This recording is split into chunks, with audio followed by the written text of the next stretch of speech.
Hello everyone, इस video में हम बात करने वाले हैं फिक्स्ड डिपॉजिट्स के बारे में।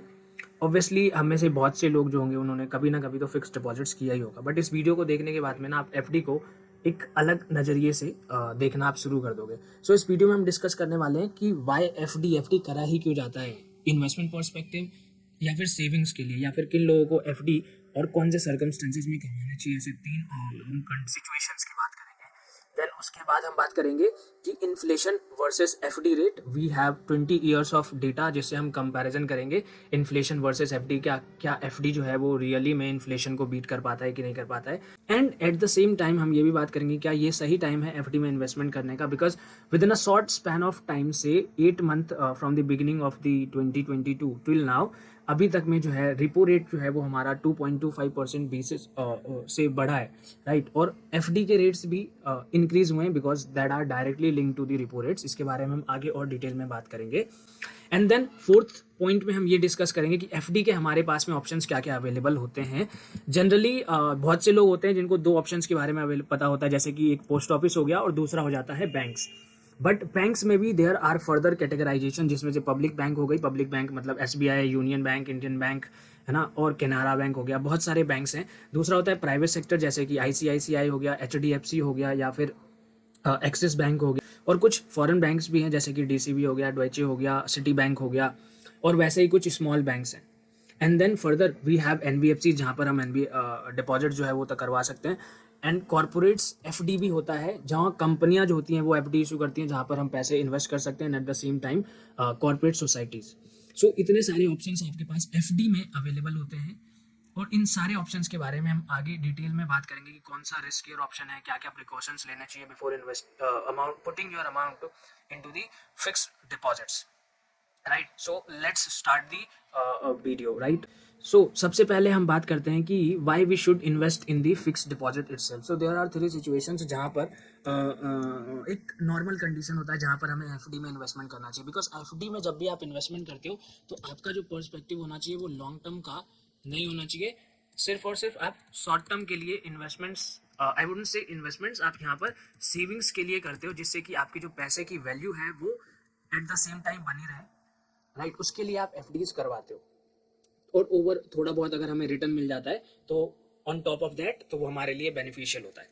तो सबसे पहले जो होता है वो सेफ्टी, क्योंकि हम एफडी इसीलिए करवाते हैं कि we need safety of capital. तो एफडी जनरली जो होता है वो सिक्योर्ड माना जाता है, एंड इसीलिए यहाँ पर हम इन्वेस्टमेंट्स करते हैं और थोड़ा बहुत जो होता है वो रिटर्न मिल जाता है। तो it is suited for conservative investors, या फिर जैसे कि जो रिटायरमेंट एज पर होते हैं तो आप ऐसे भी एफडीज करवाते हो जहाँ से आपको एक कंसिस्टेंट इनकम मिलती है, फॉर एग्जाम्पल मंथली बेसिस पे, या फिर क्वार्टरली, या फिर एज पर योर रिक्वायरमेंट्स। अब बात करते हैं हम सेकंड की, जब हमें कैश आउटफ्लो होता है तो एफडी में हम तब इन्वेस्टमेंट्स भी कर सकते हैं जब हमें ये पता है कि हमारा जो कैश आउटफ्लो है वो निश्चित है in a short span of time. For example आपका चिल्ड्रन है, आपको उसकी एजुकेशन फी पे करनी है हाफ ईयरली या फिर ईयरली, तो उस टाइम पर आप 6 मंथ या फिर 1 ईयरली एफडी करवा सकते हो। एंड जब आपकी एफडी मैच्योर हो जाती है तो उस अमाउंट से आप अपनी फी जो है वो पे कर सकते हो। And second example would be कि आपको फॉर एग्जांपल 2 साल 3 साल बाद जो है घर लेना है या फिर कार लेना है, तो आप एफडी में इन्वेस्टमेंट करते हो, क्योंकि वहां पर जो आउटफ्लो है वो निश्चित है। तो आप कभी ऐसे जगह पर पैसे नहीं पुट करना चाहोगे जहां पर उसकी वैल्यू जो हो वो कम हो जाए, जिससे कि आपका जो गोल है उसको अचीव करने में आपको परेशानी हो। इसीलिए जब आप एफडी इसीलिए आपके पास ये ऑप्शन होता है कि आप एफडी करवा सकते हो, जहां पर आपको सेफ्टी ऑफ कैपिटल मिलती है, ऑन टॉप ऑफ दैट आपको थोड़ा बहुत इंटरेस्ट इनकम जो होता है वो भी मिल जाता है। एंड थर्ड होता है diversify the portfolio. Generally FD को हम पोर्टफोलियो डाइवर्सिफिकेशन के लिए यूज नहीं करते हैं, but considering the current situations, यहाँ पर जितने भी बिग इन्वेस्टर्स हैं वो क्या करते हैं, वो फिक्स्ड इनकम सिक्योरिटीज को, चूंकि अभी जो इंटरेस्ट रेट्स है वो बहुत ही अच्छा है, और जो फिक्स्ड इनकम सिक्योरिटीज है वो ल्यूक्रेटिव ऑप्शंस प्रोवाइड करता है, क्योंकि यहाँ पर आपको कंसिस्टेंट इनकम जनरेट होगा। इवन अगर आपको लेट सपोज कि other asset class like equity से कम रिटर्न मिलता है, तो यहाँ पर जो है वो आपको सेट ऑफ कर देगा, आपका पोर्टफोलियो जो होगा वो नेगेटिव नहीं होगा। तो इसी तरह से आप इसको पोर्टफोलियो डाइवर्सिफिकेशन के लिए शॉर्ट टर्म पीरियड के लिए, फॉर से 6 मंथ्स 1 ईयर 2 ईयर के लिए आप जो है ये यूज कर सकते हो। So now the second point is the inflation. ठीक है, इन्फ्लेशन एंड एफडी रेट के बारे में हम बात करते हैं। तो सबसे पहले मैं आपको सोर्स बता देता हूँ। तो सोर्स जो है, ये जो डेटा इन्फ्लेशन का है, ये इन्फ्लेशन का डेटा जो है वो वर्ल्ड बैंक से मैंने लिया है 20 साल का। एंड द सेकंड जो एफडी रेट जो मैंने 20 साल के लिए हिस्टोरिकल रिटर्न्स वो मैंने बजाज फिनसर्व से लिया है, तो वहाँ से मैंने थोड़ी सी मॉडिफिकेशन की है, तो हो सकता है there might be some discrepancies, यहाँ पर कुछ पॉइंट्स इधर उधर हो सकता है, बट मोर और less we just want to get a bigger and clearer picture, तो इसीलिए मैंने इस तरह से इसको प्रेजेंट किया हुआ है जिससे हमें एक ब्रॉडर पर्सपेक्टिव समझ में आ जाए। तो अब जैसा ये जो है हमारा एफडी का रेट है एंड ये जो है ये हमारा इन्फ्लेशन का रेट है। सो यहाँ से अगर हम एक ट्रेंड लाइन खींचते हैं तो आप ये ट्रेंड लाइन देख रहे हो डाउनवर्ड की साइड जो है वो जा रहा है, वेयर एज आप इन्फ्लेशन की बात करते हो तो देखो अप टू 2007-8 तक जो हमें है एफडी में पॉजिटिव रिटर्न मिलता है, बट 2008 के बाद 2014 तक देयर आर 6 ईयर्स तक जो है अगर आपने एफडी में इन्वेस्टमेंट किया होता तो इस टाइम पर आपको नेगेटिव रिटर्न जो है वो देखने को मिलता है, राइट। सो यहाँ के बाद फिर से उसके बाद जो इन्फ्लेशन था वो इन्फ्लेशन कम हुआ है एंड देन आपका जो एफडी रेट है यहाँ से फिर से आपको पॉजिटिव देखने को मिलता है। तो अभी सिचुएशन जो चल रहा है वो सेम सिचुएशन है कंसिडरिंग दी करंट सिचुएशन। तो अभी हमारा जो रेट है वो एक तरह से कुछ एनबीएफसीज और कुछ बैंक्स जो हैं वो आपको 8% से लेकर के 7.5% तक जो है वो 3 to 5 ईयर्स एफडी पर आपको रिटर्न जो है वो दे रहे हैं, राइट। जो इन्फ्लेशन है वो हमारा अभी कंसिडरिंग 7% है, फिर भी आपको जो है वो लगभग 0.5 to 1% का स्प्रेड है बन रहा है। बट अगर आप 3 से 5 साल के लिए इन्वेस्टमेंट करते हो ना तो इसका सिंपल सा मतलब है कि जो एफडी रेट आज आप लॉक करोगे आपको उसी एफडी रेट पर इंटरेस्ट जो है वो मिलेगा in this tenure 3 to 5 years, whereas जो इन्फ्लेशन होगा वो आने वाले 3 से 5 साल में दिस इज एक्सपेक्टेड कि ये आरबीआई के रेंज में आ जाए, दैट इज अप्रोक्सीमेटली 4 to 6% के बीच में। इट इज़ एक्सपेक्टेड कि 2014 तक में ये 5% तक जो है वो हो जाएगा। तो यहाँ पर आप देख रहे हो कि अभी आपका स्प्रेड जो है वो 1% का बन रहा है, बट आने वाले टाइम में ये हो सकता है आपको 2 से 3% तक का स्प्रेड या फिर उससे ज़्यादा का स्प्रेड जो है वो यहाँ पर आपको देखने को मिलेगा। सो इसीलिए अगर आप एफडी में अभी इन्वेस्टमेंट करते हो तो आपको जो है बेटर रिटर्न जो है वो मिल सकता है। So now let's talk about the options in the FD के हमारे पास कहाँ कहाँ पर ऑप्शन होता है। जैसा हमने पहले भी बात किया था, broadly there are 4 to 5 category जहाँ पर हम एफडी इन्वेस्टमेंट्स कर सकते हैं। सबसे पहला होता है बैंक, उसके बाद एनबीएफसीज हो गए, कॉर्पोरेट डिपॉजिट्स हो गए और फर्स्ट हो गया आपका पोस्ट ऑफिस। पोस्ट ऑफिस में जो अभी करंट रेट चल रहा है वो 6.6% से 7% के बीच में चल रहा है और most of the public sector bank as well as private sector bank आपको सेम काइंड ऑफ रेट जो है वो आपको प्रोवाइड करते हैं। तो और उसके बाद में ठीक है, एंड एक और हमारे पास ऑप्शन होता है वो होता है सोसाइटीज़ का, जस्ट लाइक कॉर्पोरेटिव सोसाइटीज़। तो यहाँ पर आपको हाई रिटर्न मिलता है। तो इसमें से अगर आप कॉर्पोरेट एफडी करते हो, एनबीएफसीज करते हो या फिर सोसाइटीज़ में इन्वेस्टमेंट करते हो तो यहाँ पर जो रिस्क होता है ना वो रिस्क हायर होता है इन कंपैरिजन टू जो इन्वेस्टमेंट्स आप बैंक में करते हो या फिर पोस्ट ऑफिस में करते हो, राइट। तो जब भी आप इन तीनों में इन्वेस्टमेंट करते हो तो बेसिकली सोसाइटी के बारे में मैंने उतना सर्च नहीं किया, क्योंकि मेरा मानना है कि अगर आप एफडी में इन्वेस्टमेंट करते हो तो यू जस्ट वांट की सेफ्टी ऑफ कैपिटल। अगर आपको सेफ्टी ऑफ कैपिटल है, आप रिटर्न के लिए नहीं भाग रहे हो तो है ना, तो फिर सोसाइटी का कोई पॉइंट ऑफ व्यू बनता है। यहाँ पर आपका जो पर्सपेक्टिव है वो सेफ्टी ऑफ कैपिटल है, ना कि maximisation of the returns, right. और FD is not an option जहाँ पर आप वेल्थ क्रिएशन के बारे में सोचते हो। तो इसीलिए बट फिर भी अगर आपको थोड़ा एक बेटर रिटर्न मिलता है तो आप शॉर्ट टर्म के लिए इन 2 ऑप्शंस में इन्वेस्टमेंट कर सकते हो, एनबीएफसीज, कॉर्पोरेट में। बस आपको 2 चीजें देखनी है। सबसे पहले आपको एक रेप्यूटेड कंपनी या फिर एनबीएफसीज में इन्वेस्टमेंट करना है जिसका ब्रांड हो, ठीक है, जिसके पास रिकॉर्ड्स अच्छे हो। एंड सेकंड, उसकी रेटिंग्स आपको देखनी है और ये रेटिंग्स जो होनी चाहिए वो AAA रेटेड होनी चाहिए, प्लस स्टेबल ऑप्शन होना चाहिए। AAA रेटेड में ही इन्वेस्टमेंट्स आपको करना है। इसके बारे में हम किसी और वीडियो में डिटेल में चर्चा करेंगे कि क्या रेटिंग का फर्क होता है अगर किसी कंपनी पर रेटिंग्स मिलती हैं तो। AAA रेटेड में करना है, बस ये 2 पॉइंट का आप ध्यान रखना। आप शॉर्ट टर्म के लिए इन्वेस्टमेंट्स कर सकते हो, कोई भी प्रॉब्लम वाली बात नहीं, यहाँ पर एक अच्छा रिटर्न जो है वो आपको देखने को मिलेगा। सो जब हम पोस्ट ऑफिस की बात करते हैं तो पोस्ट ऑफिस पर नॉमिनल रिटर्न आपको ये जो है नॉर्मल एफडी पर मिलता है and eight the same time this is backed by the central government, तो यहाँ पर आपको कोई प्रॉब्लम ही नहीं है सेफ्टी की। बैंक के बाद में बात करते हैं तो बैंक की एक कवर होती है कि अप टू ₹5 लाख तक आपके पास में deposit insurance credit guarantee corporation act के तहत आपको 5 लाख तक का ना आपकी जो इन्वेस्टमेंट्स होती है एफडी में या फिर जो बैंक में पैसा होता है अप टू ₹5 लाख तक का आपको यहाँ पर इंश्योरेंस मिलता है। So suppose in case of default by any of the banks, जितने भी ये बैंक्स आप देख रहे हो यहाँ पर, ये चाहे वो पब्लिक हो, प्राइवेट हो, स्मॉल बैंक हो या फिर फॉरेन बैंक हो, तो इनमें से अगर कोई भी बैंक डिफॉल्ट करता है और अगर आपका पैसा उसमें इन्वेस्ट है, पैसा प्लस में जो आपने इनकम अर्न करी है उस पैसे पर, अप टू ₹5 लाख तक वो इंश्योर्ड होता है अगर उससे ज़्यादा होगा तो इन केस ऑफ डिफॉल्ट वो हो सकता है आपका लॉस हो जाएगा। तो अप टू 5 लाख रुपीज़ तक आपको सेफ्टी ऑफ कैपिटल मिलती है इन केस ऑफ बैंक्स, चाहे वो कोई भी बैंक हो। तो अगर हम बैंक में रिटर्न की बात करते हैं तो सबसे ज़्यादा जो रिटर्न होता है वो आपको बैंकिंग सेक्टर में स्मॉल फाइनेंस बैंक से मिलता है, एंड सेकंड जो होता है वो फॉरेन बैंक से होता है। जनरली जब हम इन्वेस्टमेंट करते हैं तो हमें ध्यान में आता है पब्लिक सेक्टर बैंक या प्राइवेट बैंक, जहां पर मेजरली हमारा जो सेविंग बैंक अकाउंट होता है वो होता है, और हम उन्हीं के साथ में बैंक एफडी भी करवाने की सोचते हैं। फॉर एग्जाम्पल कोटक हो गया, एचडीएफसी हो गया, एक्सिस हो गया, एसबीआई हो गया, तो ये हमें ऑफर्स भी देते हैं ऐसे।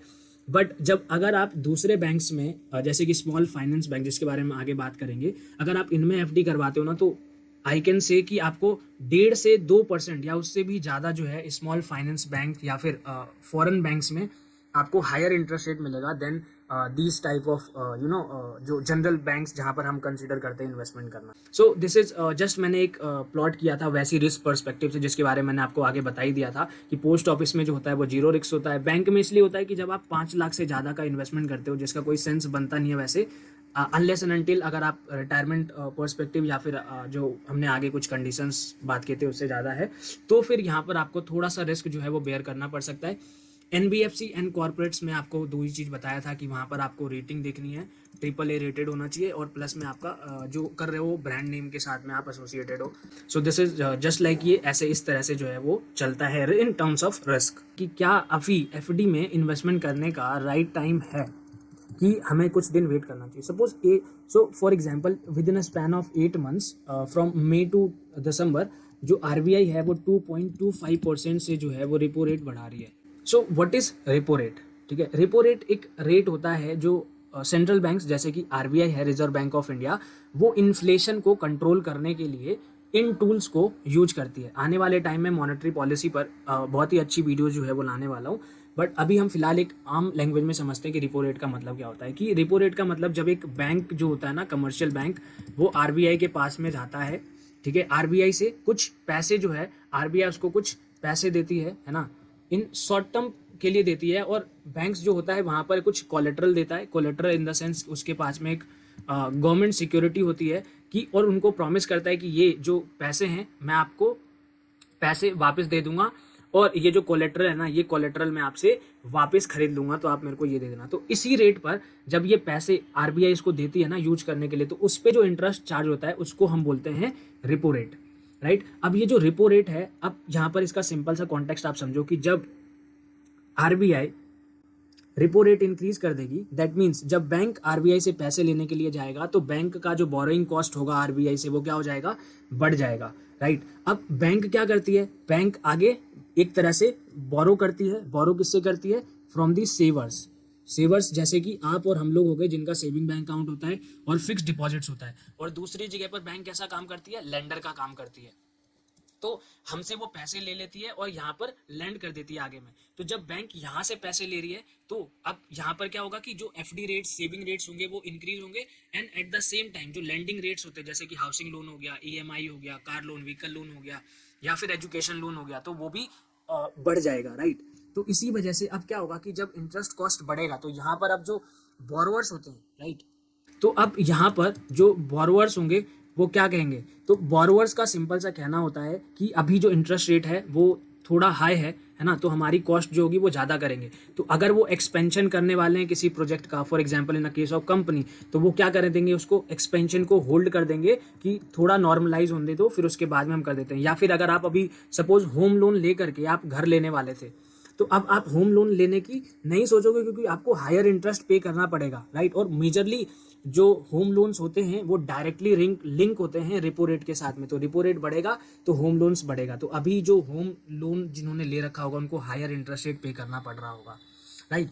तो अब आप क्या करोगे, थोड़ी देर के लिए आप होल्ड करोगे, और इवन अगर आप के पास में कैश अवेलेबल है तो आप फिक्स डिपॉजिट में डिपॉजिट करवाओ। 1 साल बाद जब इंटरेस्ट रेट नॉर्मलाइज हो जाएगा तो फिर आप होम लोन लेकर के अपना जो है घर खरीद सकते हो, right. So this is how the money supply work in the economy. क्योंकि अब जब यहाँ पर ये जो आप होल्ड करते हो तो यहाँ से क्या होता है कि यहाँ से अल्टीमेटली जो डिमांड होता है पैसों का, वो डिमांड जो होता है वो कम हो जाता है। अब डिमांड कम होगा तो इन्फ्लेशन जो होगा ठीक है, कंसिडरिंग अदर थिंग्स इन्फ्लेशन जो होगा वो भी कम हो जाएगा। So this is what I gave you the broader perspective, जिस तरह से आप जो है मनी सप्लाई को समझ सकते हो, राइट। तो अभी हम देखते हैं कि रेपो रेट जो है वो 2.25% से इंक्रीज हुआ है, but in the same period of time अगर हम एफडी रेट्स की बात करते हैं तो एफडी रेट कहीं पर 1 से 2% तक का, डिपेंडिंग अपॉन दी बैंक्स, क्योंकि सबके अपने अपने रेट हाइक हैं। तो अभी जो है 1 to 2% तक का जो रेट हाइक है वो एफडी में हुआ है, और इसका सिंपल सा मतलब है कि ये जो हाइक है ये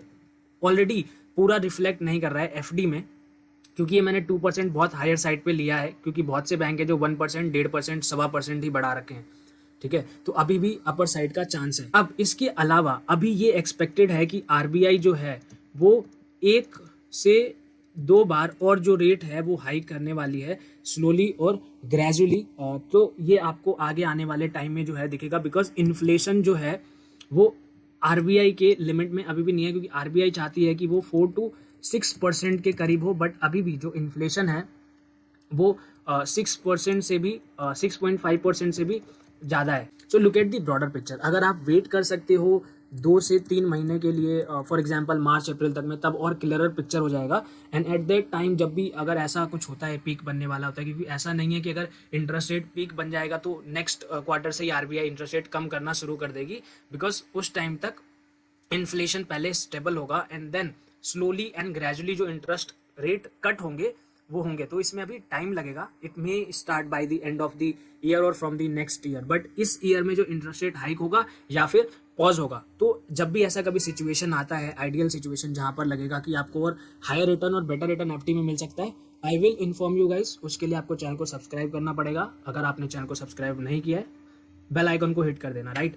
सो अगर आप वेट कर सकते हो तो आप 2 से 3 महीने का वेट कर लो। अदरवाइज अभी भी अट्रैक्टिव रिटर्न्स मिल रहे हैं मेरे हिसाब से, तो आप अभी भी इन्वेस्टमेंट अगर करना चाहते हो तो आप कर सकते हो, right. So now let's consider the highest FD rate जहां पर आपको एफडी इन्वेस्टमेंट करना है। तो अभी ना इसको मैंने टेन्योर में बांटा है, 4 टेन्योर है। ये लेस देन 1 ईयर, मतलब for example less than equal to है 1 साल के लिए आपको एफडी में इन्वेस्टमेंट करना है, शॉर्ट पीरियड ऑफ टाइम के लिए।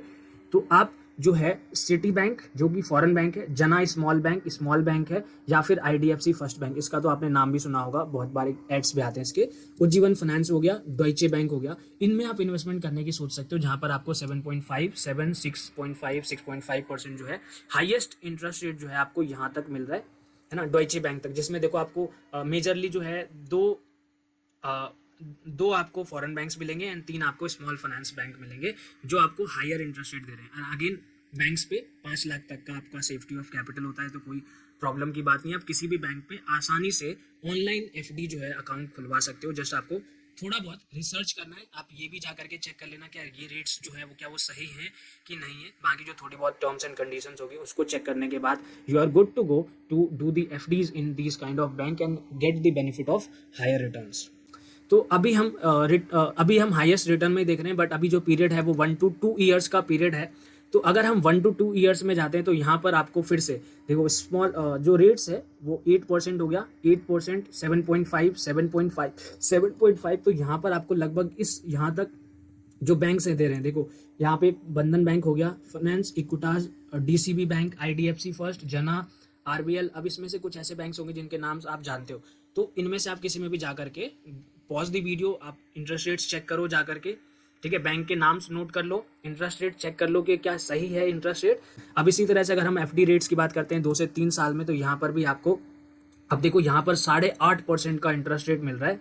तो अभी ही आप इन्फ्लेशन से लगभग 2% है, 2% का स्प्रेड मिल रहा है आपको, अगर आप 2 से 3 साल के लिए एफडी करते हो तो, राइट। तो आपको ये सूर्योदय स्मॉल बैंक दे रहा है, एंड देन इक्विटास हो गया, फाइनेंस हो गया। तो यहाँ पर भी आपको 7.5% तक का इंटरेस्ट रेट जो है बहुत सारे बैंक्स जो है वो प्रोवाइड करते हैं। नोट, ठीक है। तो आप नाम नोट करके इनके बारे में आगे जान सकते हो। And lastly that is 3 to 5 years. तो जैसा मैंने बोला था कि इट इज एक्सपेक्टेड कि आने वाले टाइम में इन्फ्लेशन का जो रेट होगा वो कम होगा, तो एफडी जो रेट है ऑब्वियसली वो भी कम होगा। तो आप यहाँ पर देख सकते हो कि जैसे लास्ट ईयर में 8.58% का जो रिटर्न था 2 to 3 years short term period के लिए, आप यही देखो कि 3 to 5 ईयर्स में इसका जो टेन्योर है, जो इंटरेस्ट रेट है, वो आपको यहीं से कम होता हुआ दिख रहा है। So this is how the real economics work, right. तो इसी तरह से आपको सोचना है, समझना है, एंड देन आपको इन्वेस्टमेंट जो है वो करना है। जहाँ पर देखो आप AU small bank, DCB bank, तो यहाँ पर भी आप इन सारे बैंक्स में देख करके इन्वेस्टमेंट जो है वो कर सकते हो। So this is all from my side. अगर वीडियो आपको अच्छी लगी तो लाइक कर देना यार, और शेयर कर दो अपने दोस्तों के साथ में, ताकि थोड़े और लोगों को भी इसका फ़ायदा मिल सके एंड एज वेल एज मेरा भी कुछ फ़ायदा हो सके इतनी मेहनत करने का। एंड अगर आपको कुछ भी डाउट है, you can put your doubt in the comment section, I'll happy to help you. और चैनल को सब्सक्राइब कर लो, ठीक है। ऐसे ही अच्छे अच्छे कंटेंट्स आपको मिलते रहेंगे टाइम टू टाइम।